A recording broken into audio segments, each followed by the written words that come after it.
ఒక సామాన్యుడిలాగా వచ్చి ఈ రోజున ఒక సీఎం రేంజ్‌కి దాదాపు 240 సీట్ల పైగా ఉన్న ఒక ప్రభుత్వంలో తను వంతుగా ఒక 90 సీట్లకు పైగా షేర్ చేయటం అంటే చాలా పెద్ద విషయం. మామూలు విషయం కాదు. ఎందుకొస్తాయి? ఎందుకు రావాలి? ఏమైనా పెద్ద రాజకీయ అనుభవం ఉందా అని చెప్పేసి 10 మంది మాట్లాడుకున్నా కూడా అటన్నిటిని తోసిపుచ్చి ఒక లీడర్ ఉంటే ఇలానే ఉంటాడని చెప్పేసి మనం గతంలో గనక గమనిస్తే సీనియర్ ఎన్టీఆర్ గారు 1982లో పార్టీ పెట్టి 1983లో అత్యధిక స్థానాల్లో విజయం సాధించి సీఎంగా 8 నెలల్లోనే సీఎంగా వెళ్ళిన చరిత్ర ఎన్టీ రామారావు గారికి ఉంది. ఎన్టీ రామారావు గారి తర్వాత మళ్ళీ చాలా కాలం తర్వాత తమిళనాడు రాజకీయాల్లో ఒక సినీ నటుడు మళ్ళీ అలాంటి ఫీట్ని సాధించే ప్రయత్నం చేస్తున్నాడు. ఆ ఫీట్లో ఎంతవరకు ముందుకెళ్తాడు ఏంటనేది సాయంత్రం వరకు తెలిసిపోతుంది.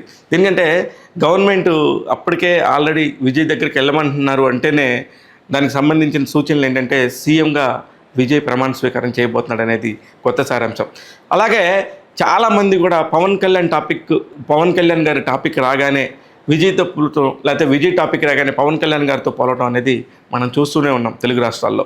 అలాంటి పరిస్థితుల్లో కూడా ఎక్కడ కూడా పవన్ కళ్యాణ్ గారి కంటే 2 ఆకులు నేను ఎక్కువే చదివాను, నేను ఖచ్చితంగా మేకర్ని కాదు కింగ్నే అని చెప్పేసి నిరూపించిన విజయ్ ఖచ్చితంగా వెళ్ళి ఆ పీట మీద నించుంటాడు, ఆ పీట మీద కూర్చుంటాడని చెప్పేసి పలువురు పెద్ద వాళ్ళు ఇప్పటికే అభిప్రాయపడుతున్నారు. అది నిజమయ్యే సూచనలు కూడా కనబడుతూనే ఉన్నాయి. మనకి ట్రెండింగ్స్ మొత్తం కూడా అలానే ఉండండి.